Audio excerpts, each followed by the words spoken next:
Rev up your engines!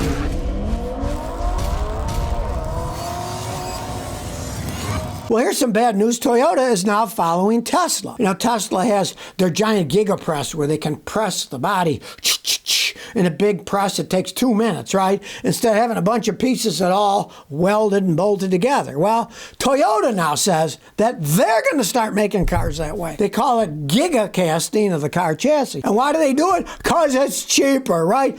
If you build a chassis and it has to be welded together, it can take over 2 hours, right? It takes like 3 minutes to put them in a giant press and make them in one piece. Now you might think, well, Scotty, it's all one piece and it's cheaper for them to make. What a good idea. No, it's a really stupid idea. And you know why? Because if you get in a car wreck and the chassis gets damaged, throw the car away. It's all one cast piece. And if you have one cast piece, you can't fix it, especially if it's aluminum. You really can't weld aluminum. Things that are cast in aluminum, you can't really weld them. It's all one piece, and when they're snapped, that's pretty much the end of it, right? Well, why is Toyota doing it? Well, follow the money. The money says it's cheaper to make them that way, so you know they're going to do it. If it takes 2 hours plus to build a chassis and you can do it in 2-3 minutes, they're doing it. But, like I say, then when you get in a wreck, the car is like kaput. And what that's going to hit you in the rear end is two things.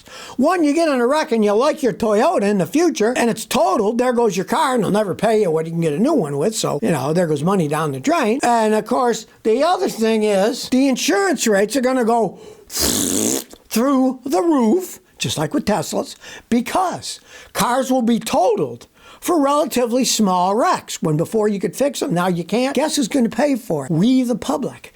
If you get in small accidents, the car's totaled for lots of money. The insurance company has to pay out. How are they going to get that money back? They're going to raise your rates. So I think it's a total load of baloney, this giga casting, but, you know, it's cheaper for them to make it that way, so they don't care. And they don't care what you pay for your insurance. They don't give a rat's behind one way or the other. And, of course, the companies that build these cars, they would love it that every time you got in a wreck, the car was totaled and you had to buy another car. Planned obsolescence, right? It fits right in with their nefarious plans. Well, here's an interesting email from one of your viewers. He visited me 12 months ago with a Kia. I made a video on it. I was warning him, you know, these aren't very good engines. And what happened? Well, here's what happened. Scotty, I visited you 14 months ago in Clarksville. My car recently seized on the interstate. 12,000 miles later. Car was towed to dealer and diagnosed as a blown engine. Strange that it blew up without any noise. What do you think? There's no surprise that they blow up. Now, cars can blow up without any warning because the bearings on the crankshaft and on the pistons are the softest metal. If they're worn and they let loose, all of a sudden they can just bloop, and that's the end of it. They won't give you any particular warning. They're just soft metal and they're spinning around, but then all of a sudden, bloop. Now, sometimes when they're really starting to get worn badly, when you start the car up first thing in the morning, you'll get a rods will knock until the oil pressure builds up, takes up the space in the bearings. But in your case, yeah, that happens all the time. Now, here's the funny thing, right? It was already a used car when I saw it, and then 12,000 miles later, the engine blew up. And what did they give you a warranty of? 12,000 miles. So maybe it'll blow up again. Keep us in touch. You know, tell me if it blows before or after 12,000 miles a second time, because it probably will. Let's look at China. Maybe it's the future of America. They got all these electric cars piling up because they say they're obsolete now. You've probably seen the pictures of fields of these electric cars sitting there. Well, they see they're obsolete now. They just left them in the fields. Some of them for ride-sharing companies that failed. Some of them are older model EVs that had a very short range. Everybody wants longer range ones, so they just threw those ones away in a field. And even in China, the private individuals are not buying the electric cars. And I quote, electric vehicles are mostly bought by ride-hailing companies that lease them to drivers. At the beginning of China's EV, delivery numbers were driven by car fleets. Only a few private customers chose to buy them. Now the car fleets either went out of business, or they wanted cars that had a longer range. They just threw all these away and they're sitting in the field. Here we go. Maybe America will end up with fields of abandoned electric cars too. Because, of course, nobody wants the old ones. The batteries are dangerous. Nobody fixes them up. If you got old ones that have bad technology that get horrible range, nobody wants one, you know? Hey, maybe China's the future of America too. Or maybe we can take a lesson from history and say, maybe we should hold up on these electric cars until they actually perfect the stupid things. Trevor Lyne says, I have high negative fuel trim on my Honda Civic. It goes from minus 11% up to minus 15. The check engine light isn't coming on, but I do get an initial misfire. Changed my oil filter, filters, spark plugs, vacuum, rebuilt entire exhaust system with no leaks, but it still doesn't help. It's an '02 Honda Civic. It's old. I can just about guarantee you the fuel injectors are worn. But before you buy 4 expensive fuel injectors, get my friend Bernie's ATS fuel treatment. Just Google like Bernie, Albuquerque, New Mexico, ATS fuel treatment. Put a can of it in your gas tank, fill it up, drive it 250 miles. You might find it'll go back to normal. If your fuel injectors are carboned up, that will clean the carbon off of them. And then the fuel trims will probably go back to normal. They just wear out over time. That's an '02. It's a 22-year-old car. Try as cleaner. I've seen it work miracles. Now, if it doesn't, you'll probably need to buy new fuel injectors. But I've seen those cleaners work miracles. Now, I've also seen Honda Civics with 450,000 miles on them that still had the original injectors and ran okay. So try the cleaner first. Well, here's some interesting news. China now says phasing out fossil fuel is unrealistic because, as I've always said, follow the money. Don't follow the baloney about, oh, China's putting all these solar panels, blah, blah, blah.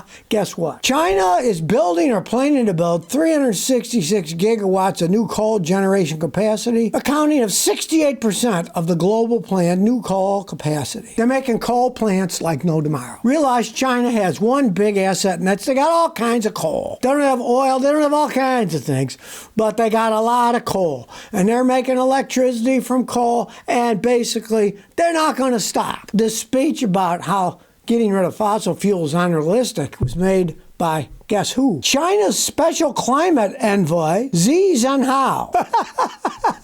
This is our special climate guy. He's saying, oh, no, we can't get rid of fossil fuels, and that's the climate guy. Imagine what the other people are thinking, you know? As per usual, don't listen to the horse manure that they fly out. China's got the biggest solar panel, blah, blah, blah. No, coal is their thing. You know, they said something years ago, we're going to build all kinds of nuclear power plants all over the place. No, they're building coal plants. Let's face the facts. Let's look at reality, not fantasy. And even their special climate envoy says, no, that's unrealistic. We can't stop this. And of course, here in the United States, the same basic thing is going to end up happening, only they're going to pretend that they're going to be green, and then they're going to find out, it didn't work out too well. Well, in California, they can't stop whining. They don't like the biofuel idea either, because a biofuel plant in Barrio Logan, around San Diego, I guess, pipeline plan, because the community didn't like the idea of it, right? The biofuel is supposed to be green, right? Well, they don't even want a pipeline put in their area for the biofuel, right? Everybody acts like, oh, the biofuel, it's a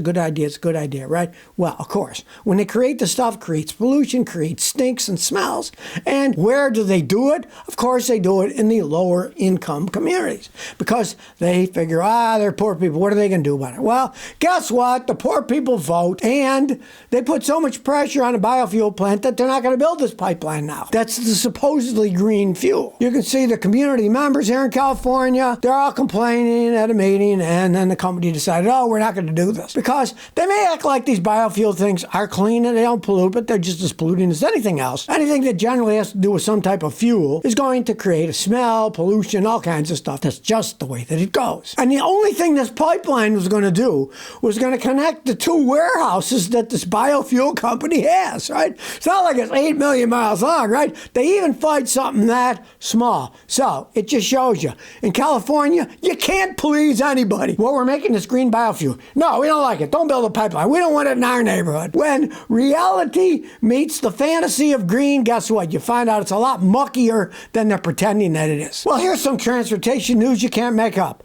A New Zealand couple was angered by a farting dog on the plane, and they ended up getting $1,400 back from the airline. Gail and Warren were flying back on a Singapore airline, go back to New Zealand, and next to them was placed a person with a dog on the lap.